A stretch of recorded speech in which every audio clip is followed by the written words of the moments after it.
here high and dry. Oh, well, I don't wanna jinx it, baby, and twist myself at the spine. Don't wanna overthink it, baby. It's just twist your body and mine. Baby, you give me ice and fire. You're giving me wind and rain. You're some kind of butterfly. Baby, you give me midnight. You whip up my appetite. Don't leave me here high and dry. Oh, but I don't wanna jinx it, baby. Let's not get ahead of my time. Oh, but I don't wanna miss you, baby. So I stand up and speak just my mind. Oh.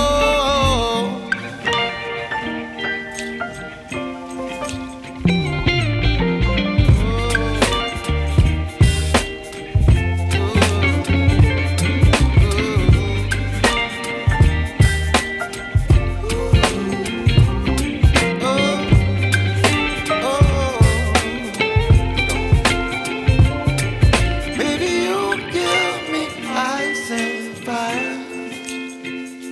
You're channeling wind and rain.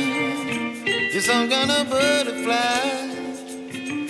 Baby, you give me midnight. You whip up my appetite. Don't leave me here high and dry. Baby, you give me ice and fire.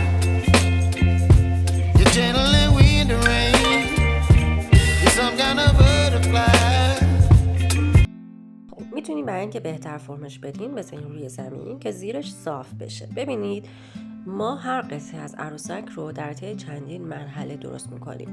یعنی بعد از اینکه شما یه مقدار کار کردین باید بپزین که سفت بشه و بعد مجدد خمیر رو اضافه کنیم.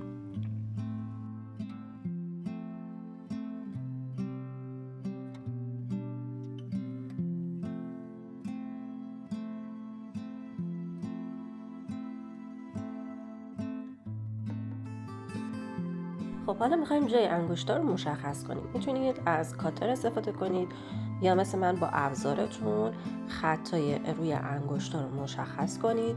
بعد از اینکه خطا رو مشخص کردید برش بزنید و یعنی خط رو تا انتها ببرید و بعد دور هر انگشت رو یه مقدار فرم بدید و حالت بدید. ببینید برای اینکه بتونید عروسک مفصلدار رو عالی درست کنید و از نظر ظاهری با اون پای طبیعی، اون دست طبیعی و بدن طبیعی تطابق داشته باشه باید طراحی قوی داشته باشید، آناتومی رو خوب بشناسید که همه اینا در اثر تمرین و تکرار و کلاس رفتن میتونه براتون میسر بشه. خبر خوب اینه که من یک کانال طراحی هم دارم که کلی آموزش طراحی و نقاشی از مقدماتی تا پیشرفته توش گذاشتم. لینکش رو براتون توی دیسکریپشن یا توضیحات میذارم، میتونید کلیک کنید و تمام آموزش ها رو اونجا کامل ببینید. خب ببینید بعد از اینکه جای انگشتر رو مشخص کردم و برش زدم، حالا بین هر انگشت یعنی دقیقاً در امتداد اون خطی که برش زدید باید روی پا در واقع قسمتایی رو خط خط خالی کنید که این حالت برجسته بودن استخوان‌های پا رو به خوبی نشون بده و دور هر انگشت رو هم باید گرد کنید و دوباره باید با عکس از نظر نیمرخ تطبیق بدید. اگر که یک دفعه اضافه نکنید بهتره. تا همین مرحله که ما الان پیش رفتیم از نظر فرمی خیلی خوب شده. بعد از اون فرم کف پا، اینکه حالت گرد در بیاد یا بغل پا، همه رو بعد از اینکه خمیر رو پختیم و سفت شد دوباره با خمیر میتونیم مجدد اضافه کنیم. ببینید توی کار کردن با خمیر پلیمری وقتی که قسمت‌های جدید خمیر رو اضافه میکنید به راحتی محو میشه و اصلا مشخص نمیشه. در ادامه فقط باید قسمت بالای در واقع پا رو اون جایی که قرار مفصل گردش بیاد فرم نیم دایره خالی کنید تا بعد از اینکه کامل پا رو درست کردین اون قسمت آماده باشه که بتونین اون مفصل پا رو که در واقع در آینده تو ویدیوهای بعدی براتون میذارم آموزشش رو بهش وصل کنید. خب بعد از اون میتونید با ابزار قسمت‌های مختلفش رو کاملا صاف و یه دست کنید تا جایی که میتونید. اگر با ابزار در واقع اون قسمت‌های مختلفش رو صاف کنید بهتره، چون سنباده زدنتون در نهایت کمتر میشه. ادامه آموزش رو توی ویدیو بعدی حتما ببینید. خدا نگهدار.